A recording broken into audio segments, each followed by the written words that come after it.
This is A View from the Bunker. Now, here's Derek Gilbert. We're approaching that time of year where magic is top of mind. Halloween just a couple of weeks away. The Bible has some pretty specific things to say about sorcery. So why would God tell us not to do it if it doesn't do anything? Welcome to A View from the Bunker. I'm Derek Gilbert. It's our monthly Iron and Myth Roundtable. Very quickly before we go to our panel, just a reminder, please download our free app to your smartphone or tablet.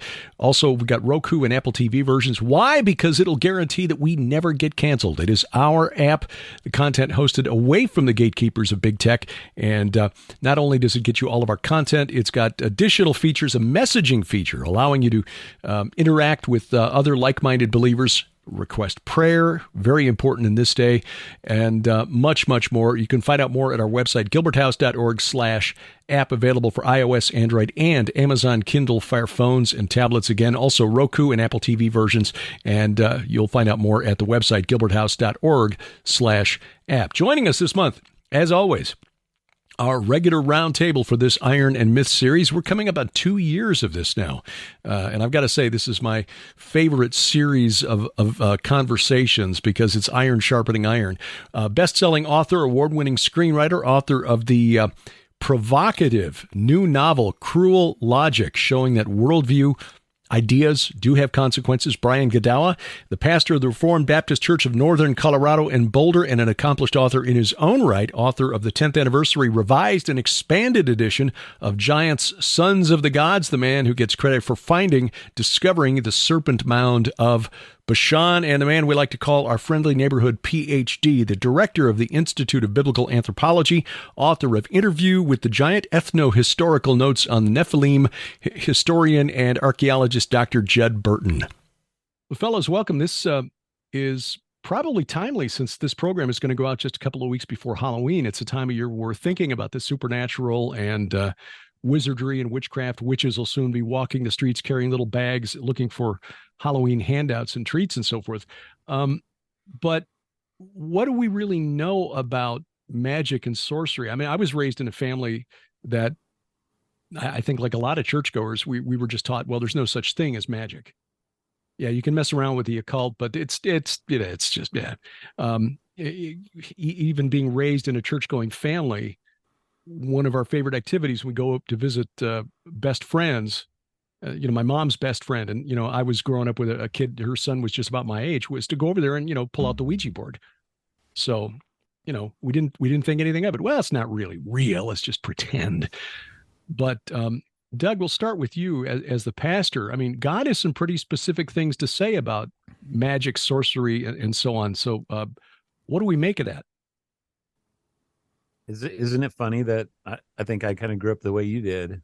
Magic's not real or whatever. And just think about the logic of it. And that's why we shouldn't do it. Yeah. Because what? It's a waste of time? Yeah, I don't know. I don't know that we ever really even asked the question or thought about why we shouldn't do it if that's the answer. I mean, you run into this a lot when you start digging into the supernatural, the occult world with, I did this as a youth pastor. Just kind of, this was 25 years ago too. So it might surprise some people, but downtown Denver, start asking the kids, if they've ever had any weird experiences. And sure enough, almost every one of the kids said something. Now, at some point you kind of like, are they one-upping each other and it's not real or whatever, because they're kids, but these sorts of things that we talk about on the show are real. And so if you move this into the realm of magic, in fact, one of those, there's a crossover, I think, that happened with one of these kids. She said that she had a demon in her house, and you try and investigate it, and turns out that she was doing a Ouija board with a friend. And just something that seems innocuous to a little kid. They make fun of it in the horror movies, so it can't possibly be real. And next thing you know, she has an entity that's in her house and, doing all kinds of crazy things, throwing her dog down the stairs and moving furniture around and all those kinds of things. So that's, that was doing a magic that they weren't even really caring about or trying to do. So from there, I guess one of the things my mind goes to is the whole idea of pharmakia, and in that Greek word. I'm sure we'll talk about that quite a bit tonight, and just its relationship to plants, drugs, not only in the ancient world but in modern medication. Almost all of our medications are rooted, pun intended, I guess, in the plants. And then, of course, we add whatever we add to them with our technology. But that's a weird thing to me too, pastorally speaking, because we sanitize the pharmakia if it comes from a pharmacy in a drugstore. That's perfectly fine. But boy, if it's and get your vaccine. And get your vaccine, yeah. And pick a topic of a drug that's not popular, that the Christians like to speak bad against, and that's evil. When then you're in a weird place in Colorado, at least 10 years ago, and now it's happening almost every other state. Once upon a time, I was asked my name, and then when I tell them where I'm from, they say, "Oh, what about the legalization of pot?" Mm-hmm. And so, you have to deal with this, and the question of what does pot do to the mind? What does it do in relationship to the other world? Is it the same as hallucinogenics? I mean, they're all very pastoral, practical questions that center around this idea of sorcery and magic. Ryan, you've written about this, used the magicians, the court magicians of Pharaoh in your novel about Moses as part of your Chronicles of the Nephilim series, Janus and Jambres. And I know that you've done a lot of theological research as the groundwork, to lay the groundwork for those stories, so that while you used plot devices and speculated to fill in some of the gaps in the biblical narrative, the theology there is pretty sound. What did you find in digging into the biblical prohibitions on sorcery and its existence or lack thereof? Yeah, I found a lot. I think one of the components of it that I found most interesting, because it was connected to various theological threads, was word magic. And I don't want. I guess these will be introductions that we can then focus on later, because there's a lot to talk about pharmakia for sure, drugs. But the word magic component is something that's been with us, since the beginning of recorded human history, even in Sumer. But of course, Egypt is one of the oldest. And, when I say use the word magic, what that means is it's the notion of incantations, execrations, using words to manipulate reality to some degree. And obviously we still have that going on today, right? Whether it's even the abracadabra, all that kind of, even the modern day occultic stuff still believes in this notion of word magic. And what that is it's not so much that, I don't think, well, at least in terms of the ancient Egyptian worldview, right? It was the understanding, number one, that there's no supernatural and natural realm like we have. We have a very stilted, post-enlightened worldview, supernatural versus natural. So we tend to think in terms of natural laws.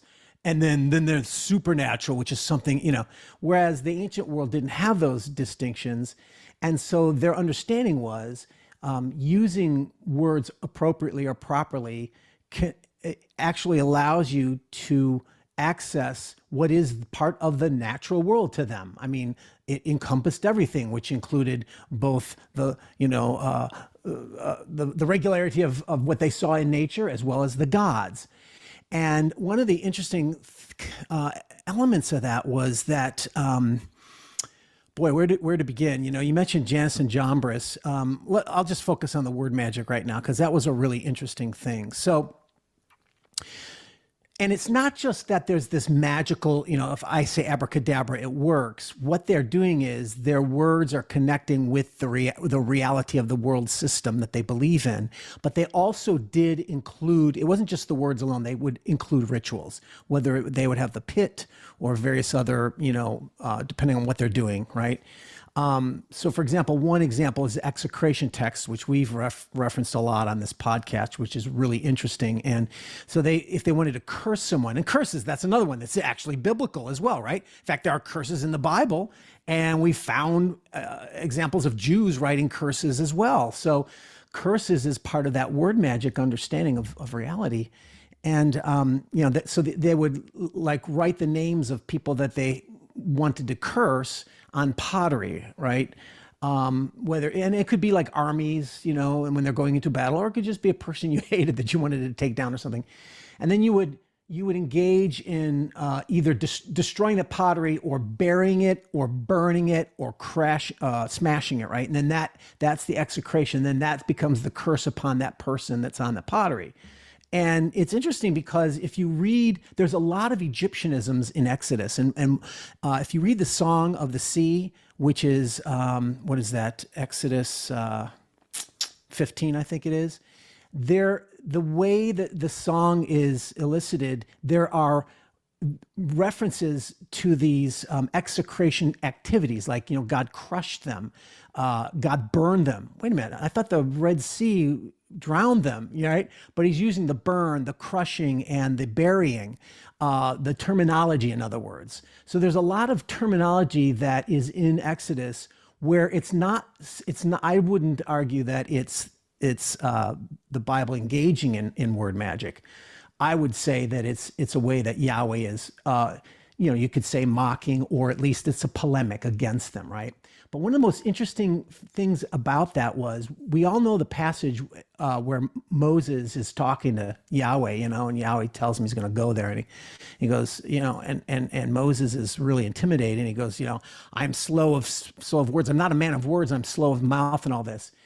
And it's been known, it's been debated over the years. Scholars have concluded that he had probably a speech impediment. And there are scriptures that use the same terminology that Moses uses of his, slow of mouth, heavy of mouth. It's connected to speech impediment or stuttering. So he probably had a stuttering. But there's another element to that is very interesting. He knew he was going he knew he's going to go and face the magicians of the court. And Egypt, the Egyptians, even the word magician, the Hebrew word for magician, is sort of their own word for the Egyptian magicians, which were actually called lector priests, because their magic was part of their religion, and they were like the chiefs of the priests. And that's why they were the ones that are confronting Moses in the courts, right?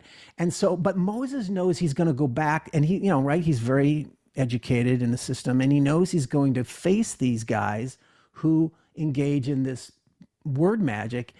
And he's like, maybe it was stuttering that he's talking about, but certainly he realizes that I don't have the word magic power to face these guys, and even though he's a follower of Yahweh, he's been heavily, indoctrinated into, Egyptian beliefs, and certainly that's still going in his mind. And it's interesting that God then says, I will be your mouth, it's really, really cool. Right.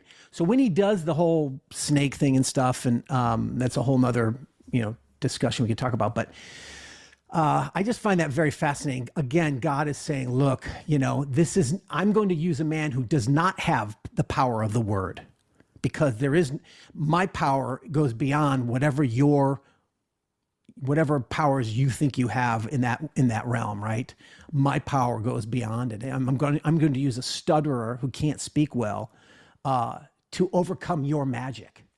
So yeah, there's a lot of cool things like that I was uncovering. But that word element, the incantations, it's just interesting because it still carries on to today.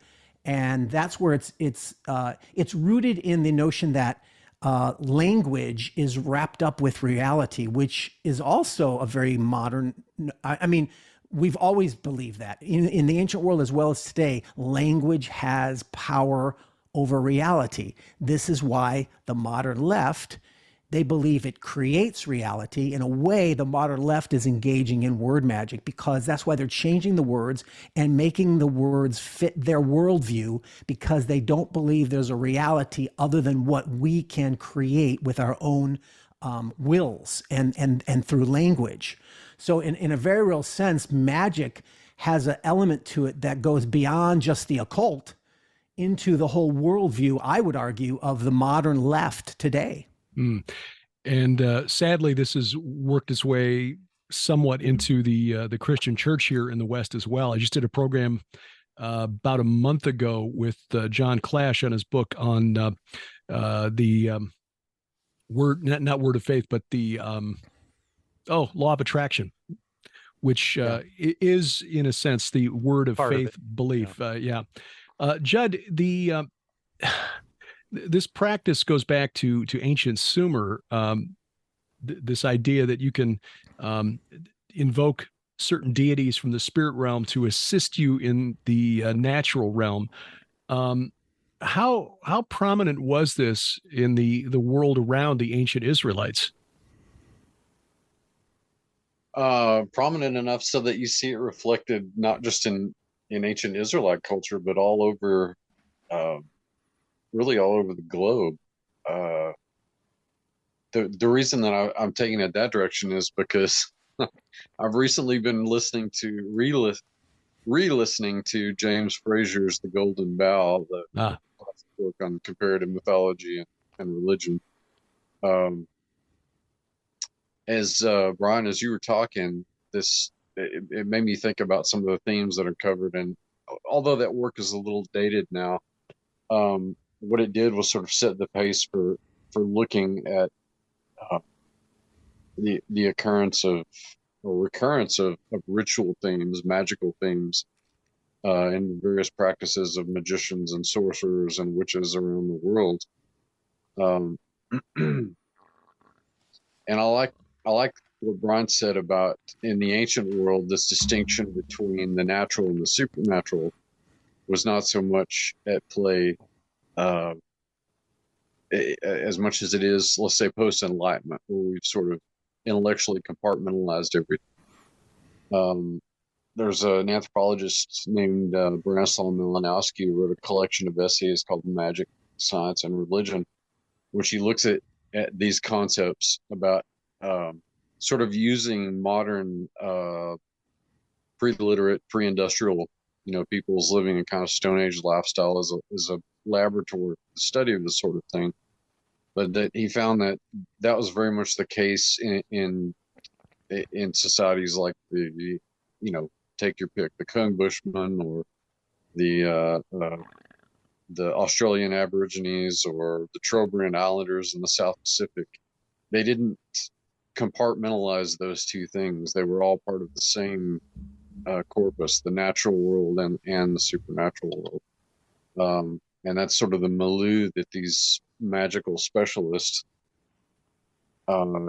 did their work in. And they were the aims of what we would consider to be, or I should say that many of the aims of what we consider to be in the modern world, technological or scientific, were the same aims of these magical professionals within these various societies around the world. And just to sort of bring it back to the Levant and the ancient Near East in general, you're going to find that the same kind of mindset at work.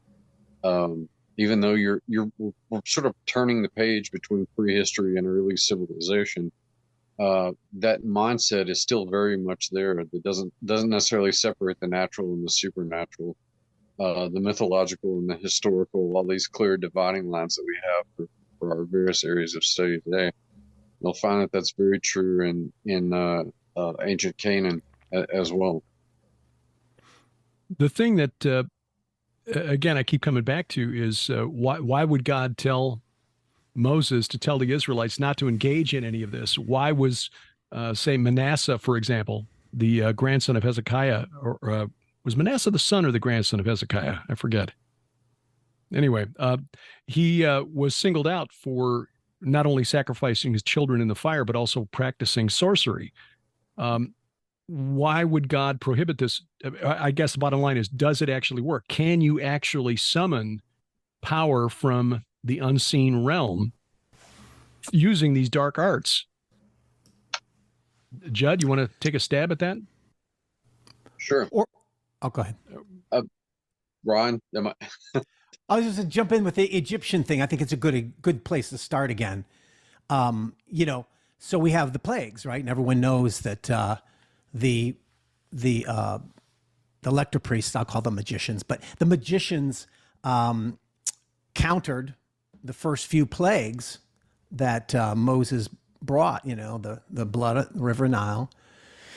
And although it's interesting, so and then what were the next? I've actually lost track of the frogs, right? And anyway, I think it's by the time when they get to the third or fourth where there's gnats, I think it is, and they literally can't replicate and then they go, this is the finger of God. And so, it doesn't say that that it's a fraud, that they turn the water to blood, etc. But I get the impression, and the snakes with the staffs, right? That appears to be, there are possible explanations for that there's been magician tricks throughout all of history to bamboozle people. So my personal take on it is it doesn't explain that it's real or not. And so it's possible, it's certainly possible, for instance, that the snakes were real, although there are examples where they knew how to do that with snakes, make them look like staffs, and then tap them, and they go back to slithery snakes or whatever.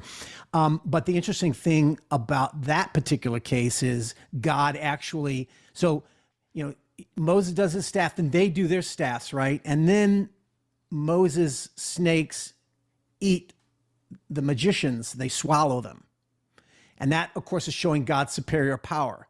But it's interesting because the Hebrew text actually says his staff swallowed the other staffs, which is kind of weird, I don't know. What does that mean? I don't know, but there, scholars have pointed to that uniqueness, what's going on there. But this notion of swallowing is also a magical ritual that usually, cannibals also believe in this. And the idea is when you swallow something of the enemy's, or you can swallow your enemy, you are absorbing their power into you, because you are superior. So God's actually saying, whatever your magic is, I am far superior to yours, right? Does that mean God's engaging in magic? No. But it's interesting because when Moses picks up the snake, he picks it up by the tail. And the snake charmers that were well known at that time would have to pick them up by the heads, because that was how they would snake charm them to do their tricks, right? So I think that the text is deliberately showing Moses doing the opposite of what a trick would be. You know what I'm saying? Like a fake trick, just to make the point that this is not a trick, right? So I think that you're certainly within biblical rights to interpret those first few plagues as being literal, somehow occultic type, examples. And if there are, if there are spiritual beings, and in my novel Moses, I do, use the basis of the divine counsel and the Deuteronomy 32 worldview, that there are supernatural powers who are authorities over the nations, and so therefore, and they may have masqueraded as these deities of the nations, and so it's certainly possible that these supernatural entities could do a certain amount of what would be magic to us, or what would be, as we see it, supernatural, right? So I don't have any problem with that. But I'm just acknowledging that it's not settled, on that, but it's certainly possible. But the limit, God overshadows them, and that's the whatever your take on it. That certainly shows the power of God is greater than any power of man or power of the gods. So much more epic than Gandalf versus Saruman, I might add. Yeah. And certainly the kind of thing that would make for a really good movie. Maybe we should kind of think about defining what magic is. And I don't know that we can come up with a good definition or not, but I'll take a stab at it. Go ahead. Yeah. I'm sorry, Doug. No, go for it. Go for it, Jed. No, I just tacking along the anthropological sort of comparative religion approach. And I think this bears out in most of the traditions in the world, is that magic is variant in form, various in form, but the intent is to use some sort of a prescribed formula, some sort of ritual to achieve an end that otherwise would not be possible through what we would term natural means. So in a way, it's a manipulation of a supernatural manipulation of the natural world. And this, again, in the literature, this is pretty much how it's born. I don't think there's a whole lot of debate on that issue, whether we're talking about word magic or ritual magic, ceremonial magic, whatever the medium happens to be. The intent is brought about, or is thought to be brought about, by this manipulation of natural forces. And that can involve anything from, again, incantations, the entire taxonomy of the spirit world. The complexity tends to depend on which society is in question, but there are these sort of universal themes. So that's how I would define magic. Doug, that was a really good question to bring up, and it's one that occurred to me at the beginning of the program. So I'm glad we went there.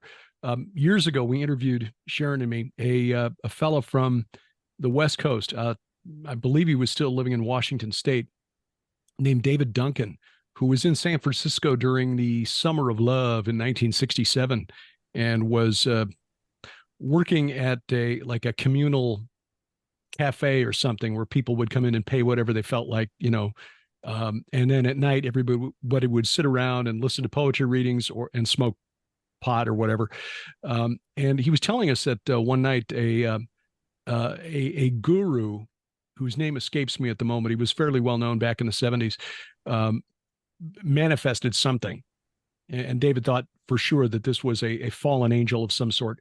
But the takeaway from the conversation that's relevant to what we're discussing here was that the people who were following this guy who manifested and claimed he was Lucifer believed that Christians, through prayer, were practicing a very weak form of magic. It's just that most of us don't recognize it as such, which is in part, in their view, why it's so weak.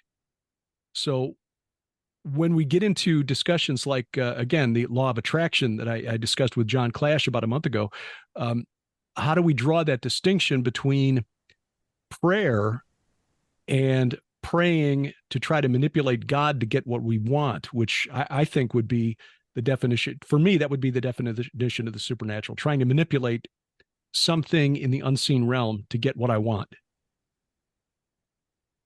I was going to propose that maybe more of a theological take on this. So it seems to me that magic, and you can go a lot of directions with magic too. I mean, you can do charms and curses, but you could also do medicine. Makes me wonder about the process of fermentation. Is that a form of magic? Because you're manipulating the natural world, and there's a lot of different directions you could go. But it seems to me at the heart, theologically speaking, that magic is a lot like what happened with the sons of God in Genesis 6. It was them coming down here, them crossing over when they weren't supposed to. And then the Tower of Babel, kind of the opposite, us crossing over when we weren't supposed to. And I'm not saying that all things related to magic are that you're not supposed to, but I think that God gives us prescribed ways of dealing with the supernatural and having the supernatural interact with us. As a Reformed Christian, I think about the means of grace, the preached word and the sacraments, that God gives these to us as a way, and prayer would, come very close to that, and fellowship. It's like God has given us supernatural means of altering the world, but they're his prescribed ways of doing it, whereas magic is the exact opposite of that. And that's why I think it's forbidden, primarily because this is what he said: you're not supposed to do that because you're supposed to rely on me. As you were talking way earlier, Brian, I was thinking about Jordan Peterson and his mentor Carl Jung, and going back farther to the Greek philosophers and the Logos, and how they talk about, the Logos is like this primordial power or whatever, and it's so essential to the world. Well, that's, that gets kind of the word of faith thing, right? The manipulation of word. But what is that from a Christian point of view? Well, Jesus is the word. I mean, so the word is fundamental to the very nature and essence of God. And so if there's a manipulation of the word, then it's a perversion of what's right, what's good. And that goes back to what I just said about the means of grace. It's through the word that God chooses to make, the foolish things of this world wise. Magic is the exact opposite of that. So there's, I think all these things are circulating around a similar idea in my mind in terms of what magic is versus what we're supposed to do. And I don't think these things are brought up enough. The Urim and Thummim is a good example of what you're saying. In the ephod, where the priest would get God's will, and we don't know exactly how those work, but there's two different stones probably, and it's not much different from divination, but yet, but they were only supposed to do it within that prescribed context with the high priest, etc. But all other divination is definitely forbidden. So that's another example of what you're saying, I think. By the way, just so people know that I've looked it up and I now know Manasseh was in fact the son of Hezekiah. So just another example of a dad in the Bible who didn't really train up his child in the way he should go. We see that again and again. This can step on some toes when we're talking about this aspect of our prayer lives, because there are those who will look at certain verses in the New Testament where Jesus told his followers that, you pray for what you want, have faith like a mustard seed, and you'll move mountains. And so this has become a very popular subset of Christianity, where people believe that they can declare and decree something and it will be so. Okay, I get it. We're supposed to have faith when we pray. How do we distinguish between that kind of a prayer and crossing that line into treating God as though he's a cosmic genie in a lamp who's obligated to give us what we want if we just ask the right way?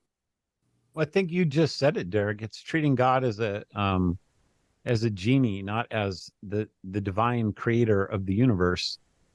And I think that it's reflected in if you are approaching your prayers as, and I've heard some of these pseudo Christians actually describe that what you're describing the way to pray, name it, claim it, all that kind of stuff, and it really is word magic. I mean, it really is. They are approaching it as if the power is in their words spoken through them. It's very much word magic. Now, is that the same thing as when a humble Christian humbly kneels before God and cries out, "Oh God, save my daughter from this disease," or whatever, yet nevertheless thy will be done? Yeah, I think there's a big difference.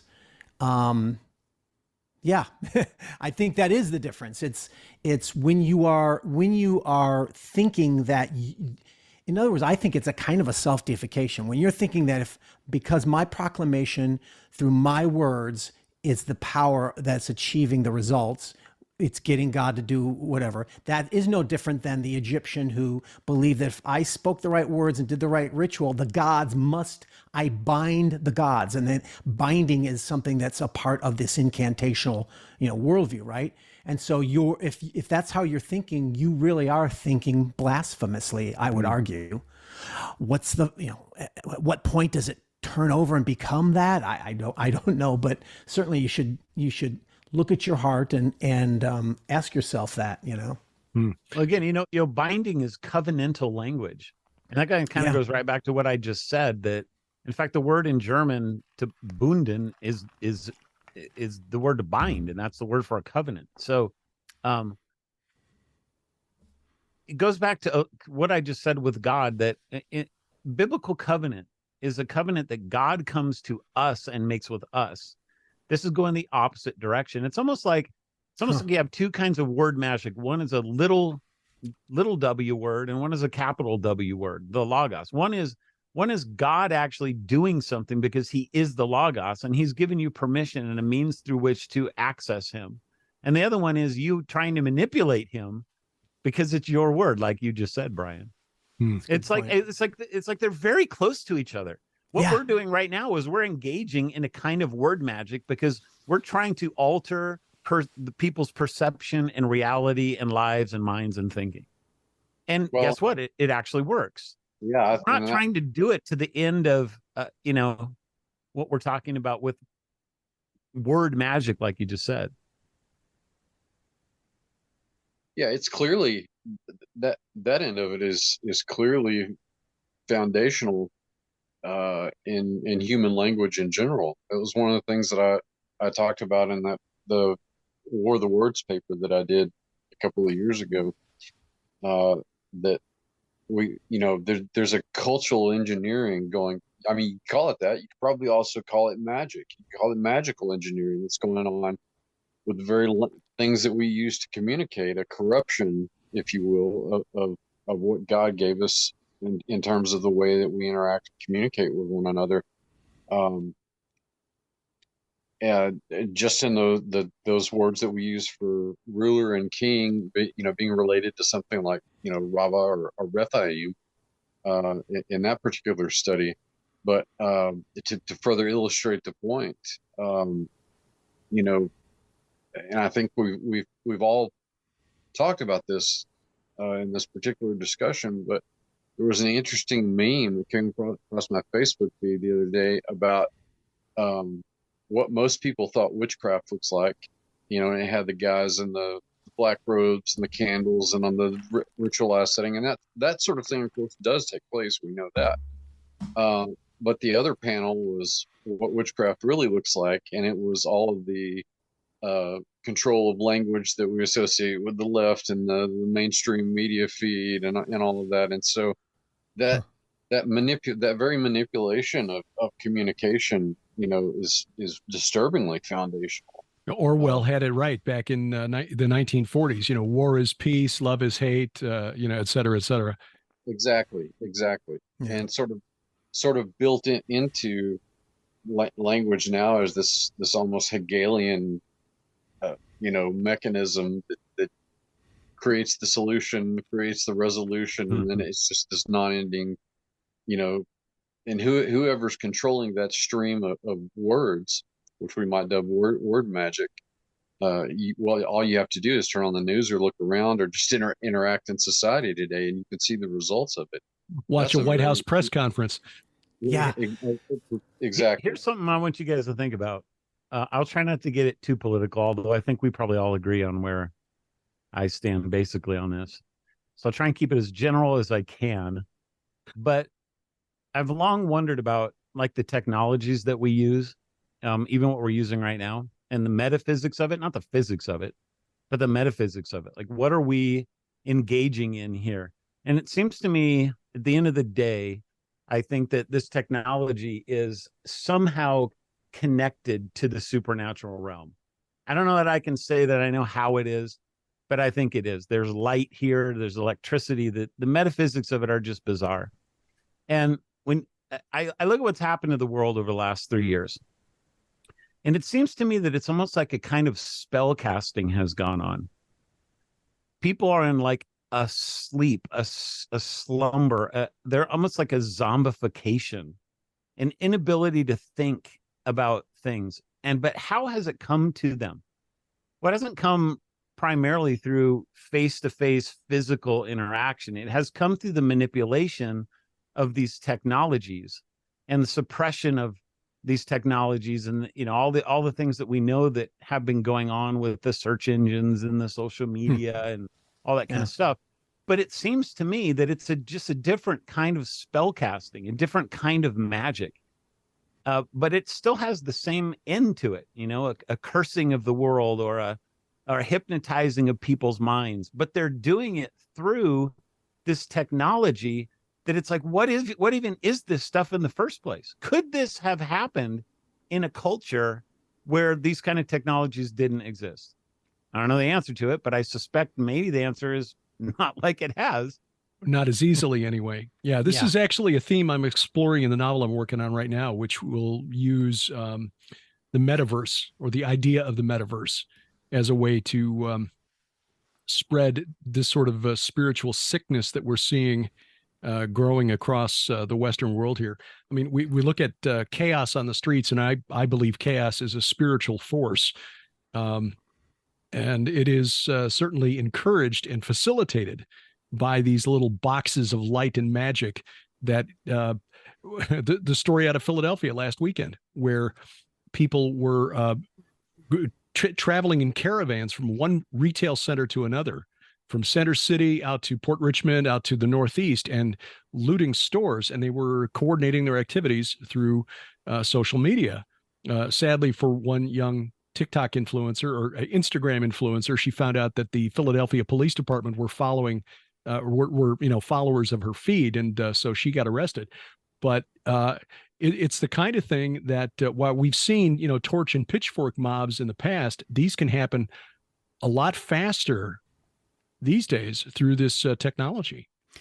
I believe, I suppose an argument could be made that it is a new Tower of Babel, right? Because what was the whole Babel incident about? It was separating mankind because if they unified in their evil, there's no end to the monstrous of what man could do in that unification of evil. So the spread to nations, the languages, right? And what is the internet or whatever technology, big tech technology is doing? It's allowing us to overcome the separation, not just of our languages, but of the distance and boundaries. And so it's allowing us to unite more readily in the extremism of evil.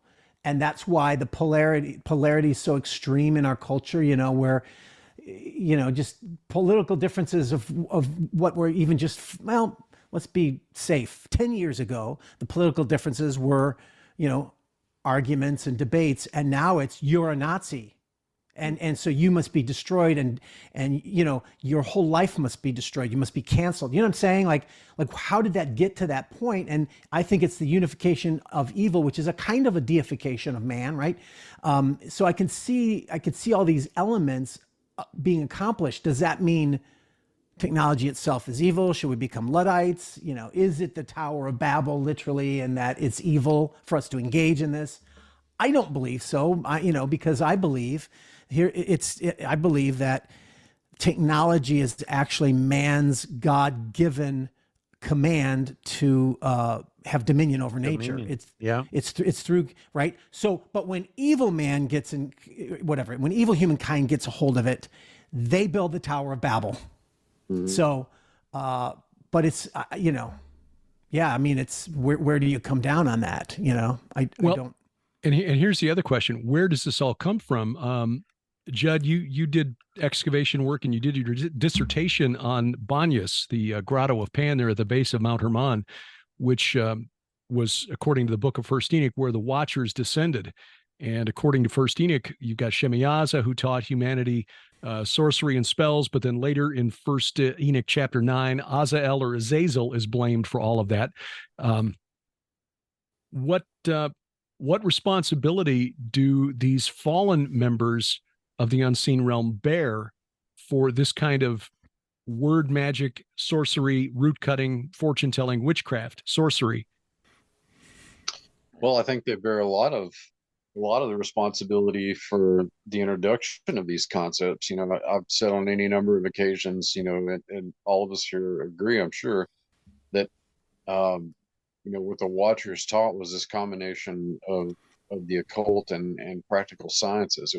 It was knowledge, but it was taught with their agenda in mind. It's almost like, to make an analog today, so a computer chip, let's say, Elon Musk's technology that he's looking at, the Neuralink kind of stuff, that could easily, if that helps somebody walk, or a quadriplegic to be able to move, or somebody to be able to see for the first time in their life, that's a good use of that technology. But the flip side is that it could just as easily be weaponized and help people like, Harari achieve his aim of humans becoming these transhuman gods, in the near future. So to bring it back to the Watchers, they bear the responsibility of the agenda that this information was contextualized in, and to what end it was supposed to be utilized. And so, in that respect, the first humans that were the beneficiaries, or I should say, the rather unfortunate beneficiaries of what they were teaching, were in many ways the first sorcerers and magicians and witches, if you will. Not that those kind of practices didn't happen before that, but we've got a concentrated example in Enoch and Jubilees and Jasher, the Genesis Apocryphon, the Book of Giants, and of course the canonical Genesis account, that we've got a focused study of when that happened. Did it happen before? Probably so, but it seems to be more concrete and articulated in this case. So I would say that, yeah, the Watchers bear a large part of the responsibility. And I would say that they that's also anchored by the fact that they received judgment for it pretty quickly in the antediluvian world. Let me throw out one of you guys here.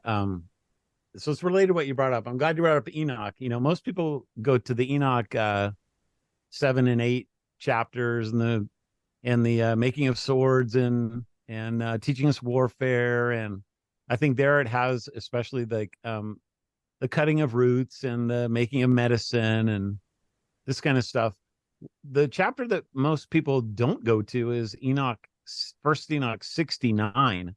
So this is out now of the Book of the Watchers, and it's probably in the third book of Enoch if it's a 5-book compilation. This is First Enoch 69. That'd be in the Book of Parables.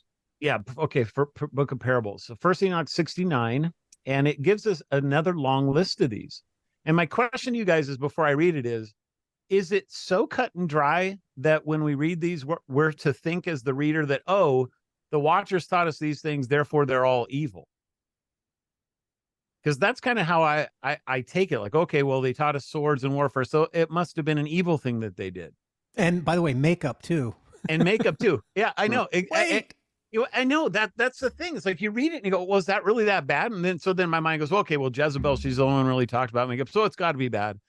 Or you read in chapter 69 that they taught the smiting of the embryo in the womb. Mm-hmm. Oh, you've got abortion in that chapter. It's okay, so that's got to be bad. But the one that I always thought was probably the weirdest one of all these starts in verse 8. It's talking about an entity named Peneme. And it says, this one demonstrated to the children of the people the bitter and the sweet, and which is interesting for, I think, what we're talking about with sorcery, the bitter and the sweet. Is that related? I don't know. Revealed to them all the secrets of their wisdom. Furthermore, he caused the people to penetrate the secret of writing and the use of ink and paper. On account of this matter, there are many who have erred from eternity to eternity until this very day, for human beings are not created for such purposes to take up their beliefs with pen and ink. But the thing about it is, this is being written on pen and ink. Like, what am I supposed to do with this? How am I supposed to think about what is being taught here? I just think it's absolutely fascinating. I think there's another way of looking at this. I'm looking at the Hermania translation, which is a more modern translation by George W.E. Nicholsburg, and I was reading from the Charlesworth translation. Okay. So. And he renders it, he gave humans knowledge about writing with ink and papyrus, and therefore many went astray from of old and forever and until this day. For humans were not born for this purpose, to confirm their trustworthiness through pen and ink. I think that's a condemnation of lawyers.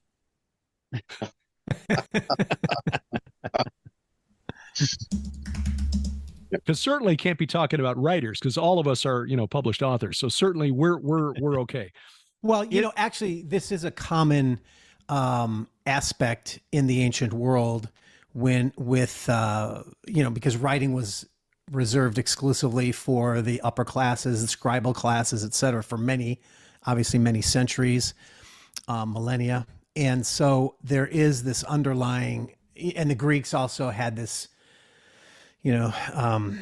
they would make the same claim that, writing is bad because it, they're used to memorizing everything, and writing things down violates the human mind, So I think that there is a kind of an ancient bias against writing because of the fact that it was so unique to a few people. And so, a lot of people didn't, we're really wondering what's going on there. You know what I mean? Mm-hmm.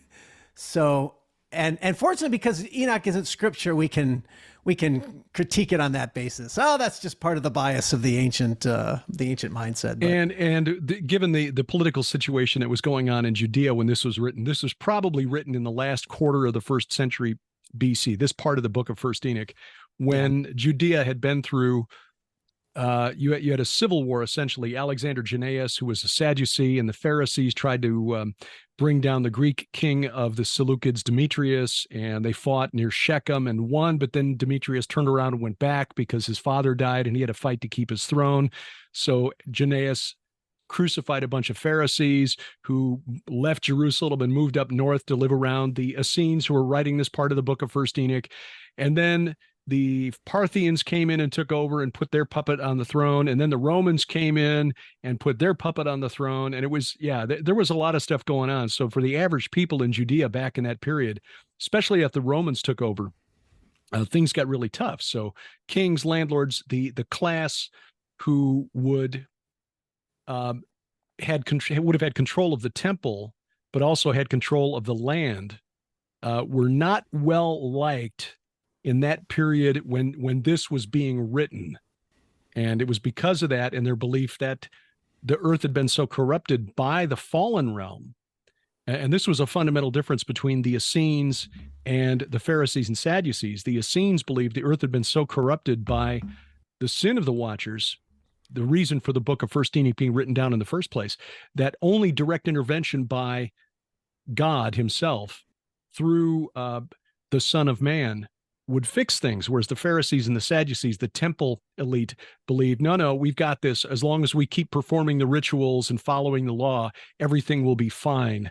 But the Essenes, the Enochians, if you will, said, no, that's not how things are going to work. The world is totally messed up, and only direct intervention. God's got to come back. Yahweh's got to come back. Hashem has to come back through his divine agent and fix it. And it was because of the direct intervention of the interference of the angels as described in 1 Enoch 6, 7, 8, and 9. So magic and witchcraft and sorcery and learning how to do all that stuff, which included, I suppose, word magic, but through the written word, which transmitted that knowledge down over the generations. That's the point is that if these chapter 69 and 7 and 8, if what they're doing is attributing this supernatural, natural bridge of all these things, there's a connection between the two realms from all these different aspects. It seems to me that then everything that would be under these 2 lists or 3 lists or however many there are would by definition have to be a form of sorcery. By definition. So writing, according to this, would be a kind of sorcery that you can then use and manipulate. And maybe that's one of the reasons why they thought it was bad. I don't know. But of course, like anything else or like any other technology, I mean, Jesus told his disciples to carry a sword with them when he sent them out into the world. And certainly the early church used letter writing back and forth to teach on the points of doctrine, also encourage and exhort one another to maintain the faith and to good works. I guess it's all in how the technology gets used. But and whether or not God gives you permission to use them, or how you're supposed to go about using them, I think it makes all the difference. I think it's a really fascinating point you're making, Doug. I hadn't thought of it in those terms, in the sense of, could technology actually be a kind of a means of connecting, interacting with the spiritual world? And the modernist in me, has been indoctrinated, right? Immediately, I mean, no, technology is a neutral thing, but you make a good point in terms of, okay, a Ouija board is technology. And I believe that it actually is the you're opening yourself up to. That's the key, is the element of the demonic or the occultic realm is you're opening yourself up. So these rituals and what you're engaging is it opening you up to the dark world. And I would believe doing Ouija boards does, but as you're saying, technically that's technology. And then I think of drugs, which you brought up in the very beginning. Right, That's right. the other component that I've always thought, Yep. LSD and all that stuff. I can totally see how it could be a physical, because we've all had like hallucinations, little ones here and there. Like the mind can play games on itself, tricks on itself, and certainly drugs can do funny things to you, And so why not these LSD trips? And those like it, where it seems like there's entities involved. My initial reaction is, sure, that could be all physical. But then, like what you're saying, yeah, well, just because it is a physical drug and it is affecting your physical brain doesn't mean it's not opening you up to a realm beyond that physical realm. And it makes sense to me that that's certainly an element of what may be going on there in a way that I had not previously, accepted that in the past. But now I'm more open to that possibility that, just that doesn't mean all drugs is bad. It's just drugs can be, when used in that, again, the context, a forbidden type approach, context to it, then why couldn't it be a doorway, a portal of connecting with the evil spiritual realm, which would make some of those possible hallucinations maybe real entities. Absolutely. I guess I'm sharing my own sort of personal journey. I haven't thought much about that stuff, but it does make more sense to me if taken in the broader context of what magic and sorcery really is, and the biblical words. It's interesting to think about the smiting of the embryo in the womb, and just in the larger context of like Molech worship and that sort of stuff that's kind of always been associated with child sacrifice. Because here again, you have in that case, you have abortion that's directly being tied by this ancient text to some sort of sorcery, because that knowledge is coming to us from the other side. So all of a sudden, this medical procedure that some people look at as that's just a medical procedure, all of a sudden it takes on a supernatural characteristic if you're reading it through the lens of whoever wrote this part of the first Enoch. That's one of the things that really, to think about, isn't it? well, that's one of the things that really surprised me when I was doing the research for the second coming of Saturn, was that in Leviticus 20 and in Deuteronomy 18, God speaking to Moses just specifically connects the practice of summoning spirits from the netherworld, the mediums and necromancers, to the practice of passing children through the fire, sacrificing them to Molech. So there is a direct connection there in summoning these gods from the underworld. And I think that's part and parcel of it. It's not so much a technology for manipulating the unseen realm as trying to manipulate spirits in the unseen realm to do what you want them to do. And the question is, what are you giving up to them in order to get what you want? And this is, I think, why John told his readers, test the spirits, for not all are from God. It's getting back to the idea right at the beginning of the discussion. God didn't tell the Israelites not to do something just because it's a waste of time. It doesn't work. Don't waste your time on this. John is saying, yeah, there are spirits out there that will answer. So test them to make sure you're talking to the ones who are faithful. And it's always a bargain with these spirits. It's always some sort of exchange. It's always some sort of covenant, and that is borne out not just in the ethnographies that have been written over the last 200 years, but it's borne out in the societies that have had written records. The history of ritual magic is rife with. If you could boil it down to two components, it's the supernatural and this formulaic covenant. That's sort of preserved to us in a Western tradition as the Faustian deal. But that's always seems to be always part of it, and that explains, at least in some part, John's prohibition that you referenced a minute ago. That's one of the things that another thing that really surprised me in trying to get my head around the ritual practices of the ancient Hurrian people, who were the Horites of the Bible, lived in the northern crescent of the Fertile Crescent, north of Israel, the northern part, like the Kurdish regions of Syria and Iraq, and their rituals seem to go back to the middle of the 4th millennium BC, prior to the invention of writing. But boy, some of their practices look like things that we see on TV today in the description of, in the cartoons about witchcraft, or the movies that we see coming out of Hollywood. Well, yeah, if you put a protective circle of salt on the floor around you, then the spirit you've summoned will leave you alone. They were doing that 5,000 years ago in Mesopotamia. Yeah. But of course, where'd they get that information? From the very spirits that you're trying to control. Hey, yeah, I will totally leave you alone if you draw a circle on the floor with flour. It'll be great. Yeah. I'm helpless. I'm your servant. Mm-hmm. That's the thing that always amazes me about the practitioners and the ritual magicians who think that they've got it licked, who think that somehow they've obtained power over the spirit realm, that they're doing these rituals that have been revealed to them by the very entities that they think they control. How do they know these spirits didn't lie? Yeah. Mm-hmm.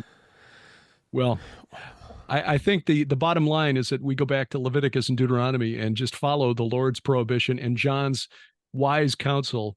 When we encounter these spirits, test them, because A, they're real, and B, they're not all friendly.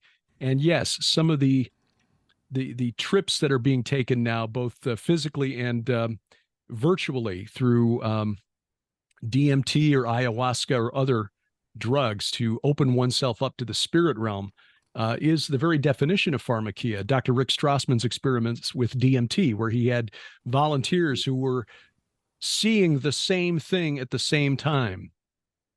Given that mass hallucination is not a thing, these people were seeing into the spirit realm and describing the same thing independently of one another. And so I think we've got some good scientific evidence that pharmakia actually does work and is a very dangerous practice, because those entities, according to the witnesses, were at best ambivalent to their presence in the spirit realm. You can talk to Josh Peck about this sometime when he was engaging in astral projection.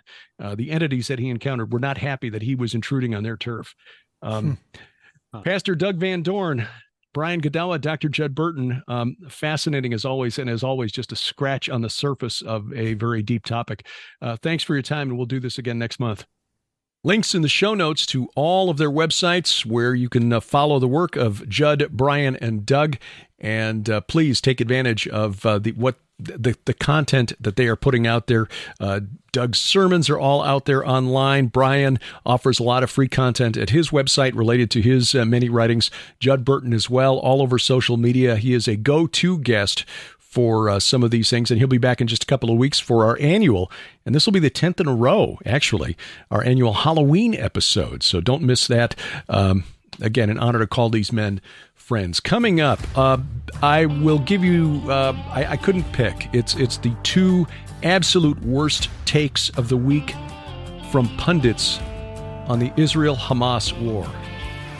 We'll let you decide to whom you prefer to say, bless their pointy little heads, and an update on our Build Barn Better project straight ahead on A View from the Bunker.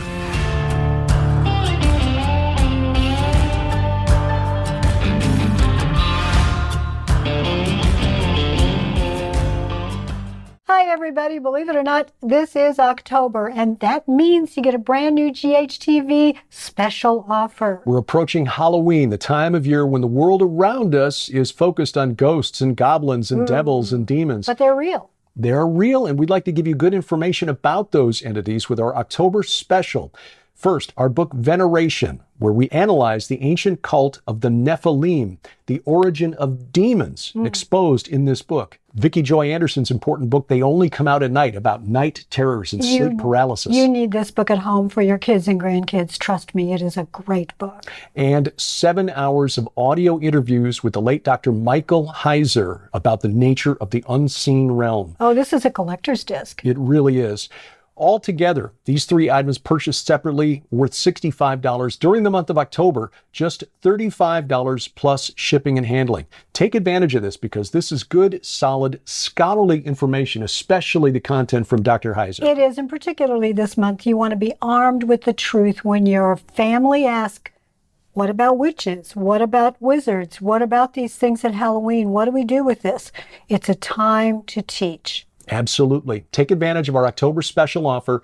Veneration, they only come out at night, and The Unseen Adversary, yours for just $35 plus shipping and handling only at gilberthouse.org/store.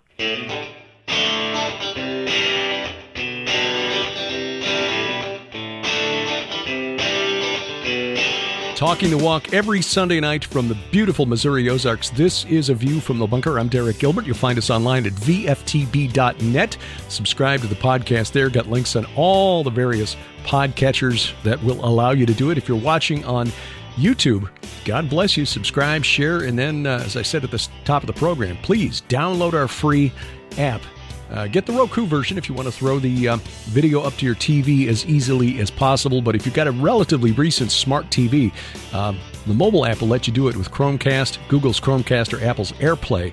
And then you've also got the additional features in the app, including an audio Bible with multiple translations, cross-references, Bible verses as we discuss in our weekly Bible study, the Gilbert House Fellowship, and just a lot of additional features that they can't put into the Roku or Apple TV channels. Again, you'll find that at gilberthouse.org/app. On social media, you got all of those. Okay, you've already seen all that stuff. Build Barn Better. The end is in sight. Don't have new video for you this weekend, but we will within another weekend. I'm recording this on Friday the 13th, Friday afternoon, so I don't have this new video yet, but we did have some furniture delivered. We found some special sales deals on furniture, some office furniture and some set furniture, actually outdoor furniture, but it will look good with the sort of distressed barnwood look of the paneling that's going up on the walls. And so we'll have that for you next weekend. But we spent Saturday putting that together with the help of a dear friend, Lynn Shepard, who has just relocated the area from Seattle. She's retired, moved down this way. She's been with us to Israel twice now and going with us again, God willing, in March. We'll talk more about that in just a little bit. But we put the furniture together. So hopefully by next weekend we'll have some video that we can show you of how things are coming together. Dave and Barb of Christ Powered Construction working on getting the paneling up as time allows. And we got enough on the back wall now for the 5 and 10 set, for the podcast set, so we can start doing A View from the Bunker out there.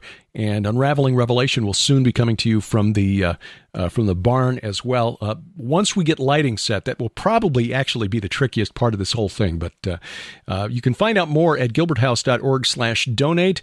You have made this possible because we were not going to go into debt to finance this, and you have made that unnecessary. So it is only through your generosity that this has come to fruition. And again, we are just a couple of weeks away from actually getting things out there, set up, and rolling on a regular basis out there. And I know Sharon is looking forward to that because as I'm in here trying to edit video and listening to audio, it's very hard for her to concentrate when she's trying to write in the next room. So she will appreciate me being away where I can make all the noise I want to without disrupting her concentration, and that is truly a blessing.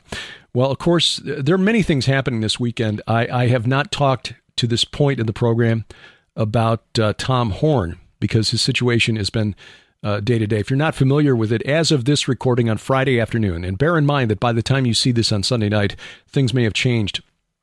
So I'm not going to give a specific update as what is happening beyond now, because it may not be relevant or may not be accurate by the time you watch this program or hear this program. But earlier this week, Tom was admitted to hospital in Springfield, Missouri, suffering from severe chest pains. There was some hope from the family that this was a hiatal hernia, but it turned out that he had a 100% blockage of the artery leading into his heart. This is the kind of blockage that is euphemistically referred to as a widowmaker. But thankfully, he was there in time. The doctors were able to insert a stent into into that artery to open up blood flow to the heart. But he struggled for a couple of days, a lot of pain, fluid buildup on his lungs and around his kidneys. As of this recording, he is much more comfortable. He has gotten some rest. He is lucid, coherent, talking with the family. Nita, his wife, is there. The children, Allie, Donna, Joe, are there. The grandchildren, Tom's grandchildren, are there as well. So, again, that is as of 5 p.m. Friday afternoon. Now, again, by the time you're seeing or hearing this, this may all be old news, inaccurate. We're praying for a healing. And I pray that is what has happened by the time you actually watch or hear this. But if you were not aware, that is the situation with Tom Horn this past week. So obviously we've got some other things on our mind. Certainly the Horn family more so than us, but those of us who've been blessed by Tom's ministry and have been blessed to call Tom our friend, we are praying that the Lord sees fit to grant us more time. Grant Tom more time with us, I should say. I know that's a selfish request because in a glorified body, Tom would not trade places.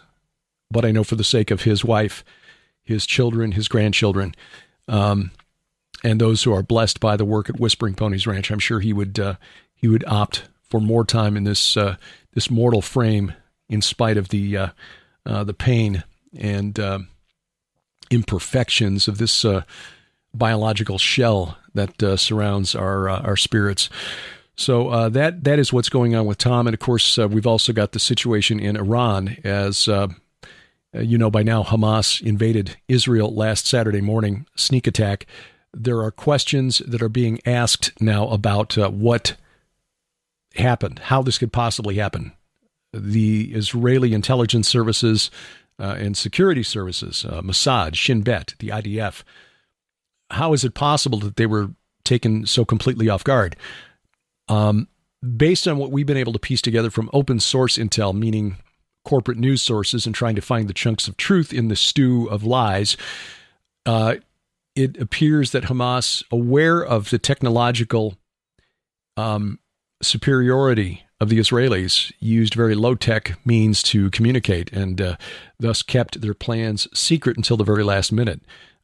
Don't use phones, don't use the internet, communicate everything in writing, and keep it to a very small circle. That appears to be what they've done. There is also some word, and I got this from a friend, Stefan Caraway, of Fig Tree Watchers Ministries in California, Fig Tree Watchers, and I'll put a link to their website. I've been on his program a couple of times. It basically focuses on Bible studies, but he's got some connections that are involved in intelligence, regarding military intelligence. So his connection, his contacts indicate that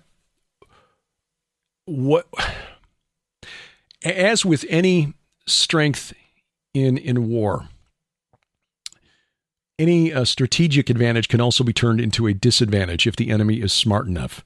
For example, the French Maginot Line, leading up to World War II, a line of incredibly fortified installations along the border with Germany, basically impenetrable if you were to launch a direct assault on the Maginot Line.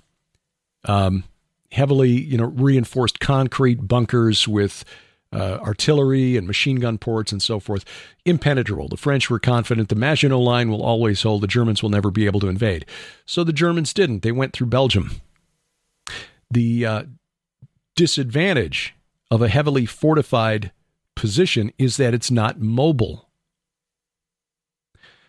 This, was evident back in the first Gulf War when people were saying the American soldiers charging into Iraq against the fortified positions in Iraq would face just high casualty rates.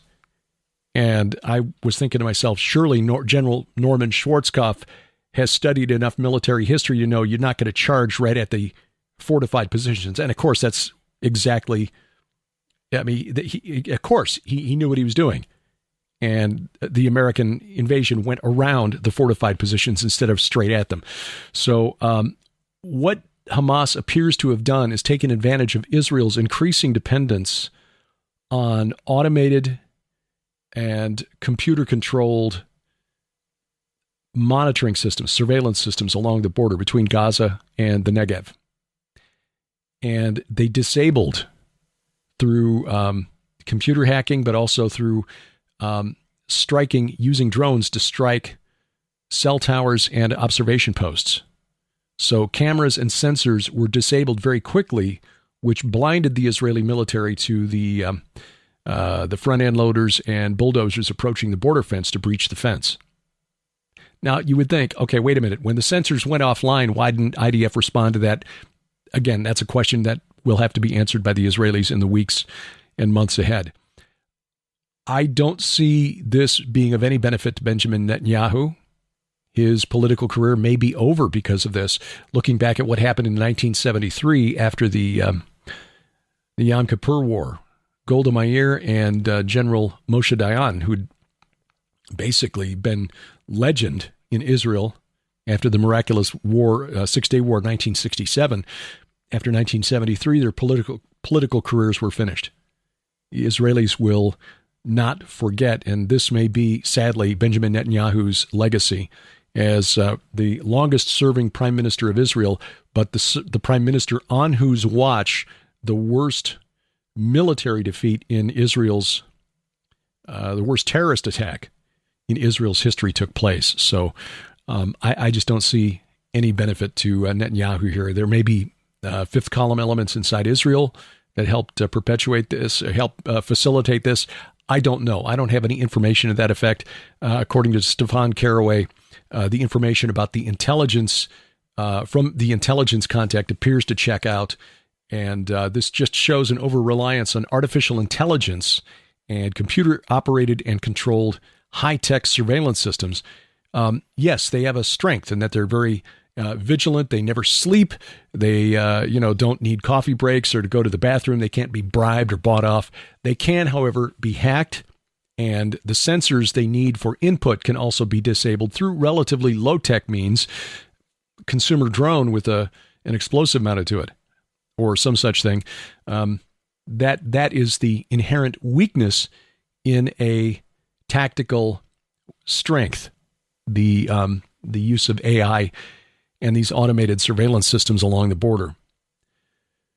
So the worst takes by pundits of the week.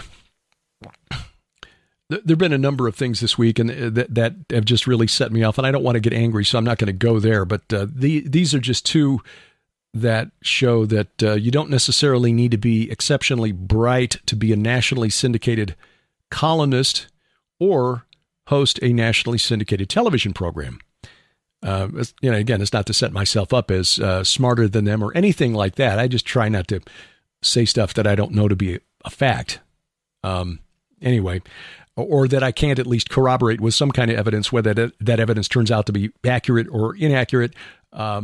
That's my guiding principle. I'd rather answer to, than answer to YouTube for number of clicks or what have you. First, columnist for the Washington Post, Jennifer Rubin, who is ostensibly, allegedly, a Republican. Although, from what I've seen of her work, and I don't read her column, I just read the dumb things that occasionally go viral that she posts, I just don't see in what sense she's actually a conservative. She's one of those conservatives that's trotted out by liberal media to say, look, even the conservatives hate Donald Trump or whatever. She actually, on last Sunday, October 7th, Saturday would be October 7th, posted to social media that what led to the Hamas sneak attack, the terror attack on Israel, was the Republican vote to remove House Speaker Kevin McCarthy from his position. Because the confusion of the House and the fact that the House cannot now advance legislation until a new speaker is voted in, gave Hamas the window of opportunity to attack. Seriously, Jennifer, Hamas was sitting there, according to documents that have been found since then, but even just common sense, looking at the scope and coordination involved for the success in the eyes of Hamas of this attack, that they were sitting back and waiting to see how the vote would turn out on Kevin McCarthy, whether the recall vote or the motion to vacate the chair would actually pass. Oh, they voted him out. Let's go, go, go, go. Seriously, that's your takeaway? Given that only 8 Republicans voted to vacate and all 212, I guess, Democrats voted to vacate, wouldn't the responsibility, if this were even a truth, wouldn't the responsibility lie with Democrats? Especially because once a new speaker is chosen, it's likely to be somebody who's less likely to cooperate with Democrats than Kevin McCarthy was, but that's a whole nother issue. Anyway, so that's the takeaway from Jennifer Rubin of the Washington Post. House Republicans voting to remove Kevin McCarthy as Speaker of the House is responsible. They are responsible for allowing Hamas to attack Israel and kill 1,300 Israelis. Now, running a close second, if not actually exceeding this in, I don't even know what to call it without getting really rude. Sonny Hostin, who is one of the hosts of The View on ABC,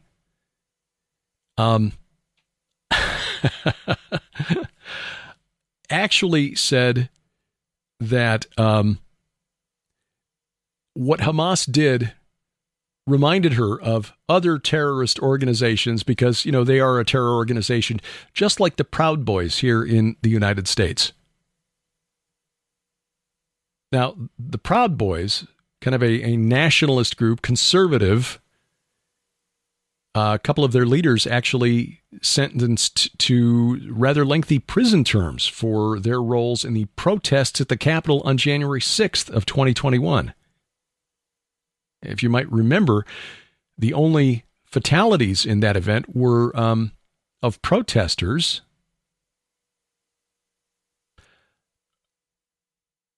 Sonny Hostin actually comparing the 1,300 Israelis slaughtered and 150 more now held hostage, including infants and the elderly and the disabled, to a rather raucous protest on January 6th of 2021.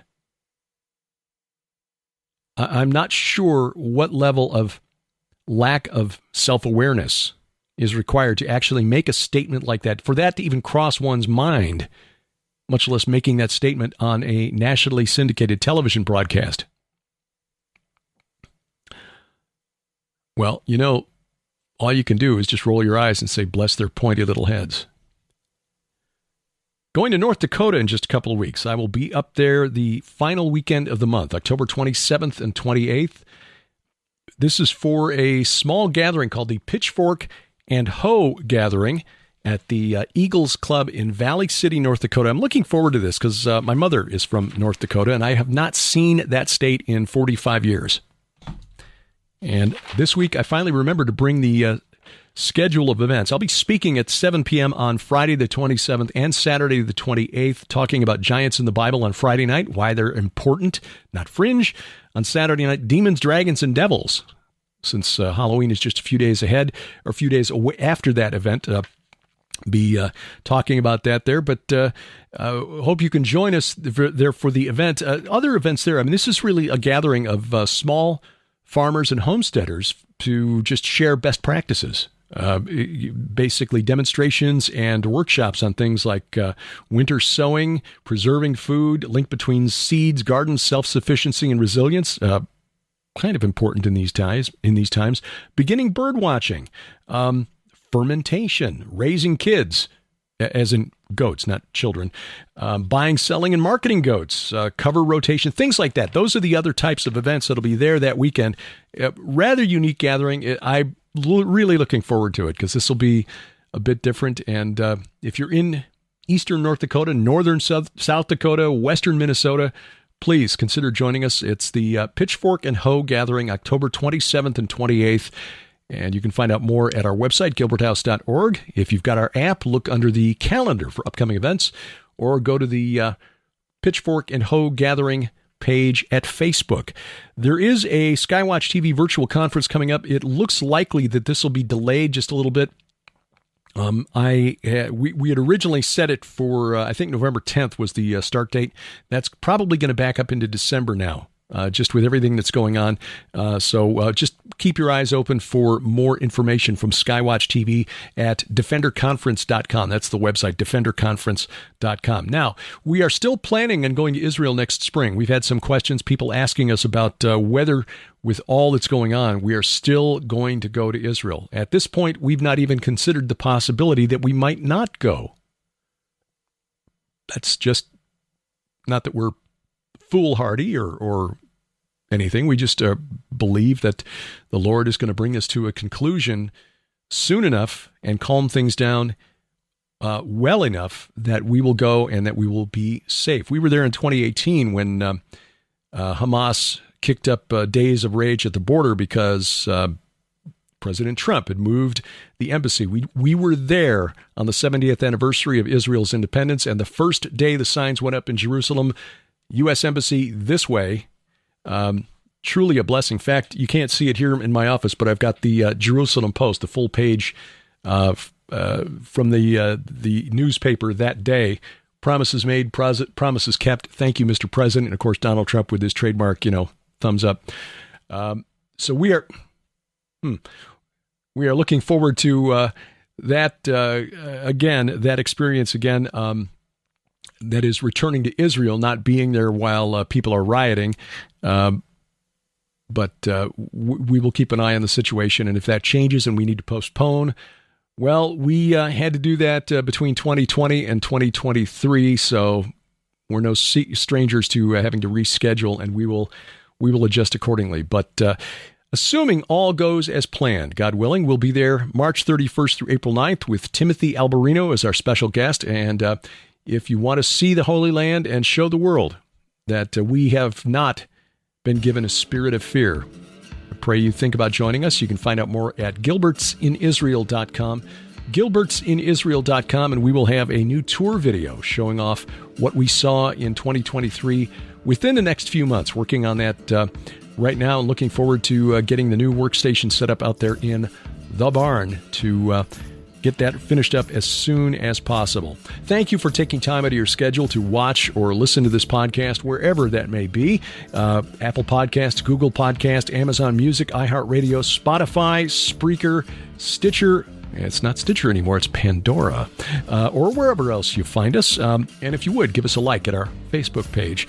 Our announcer is the inimitable DC Good, and A View from the Bunker is a production of Gilbert House Ministries, released under Creative Commons Attribution, Non-Commercial, No Derivatives 4.0 International License. We wrestle not against flesh and blood. I'm Derek Gilbert, and this is A View from the Bunker.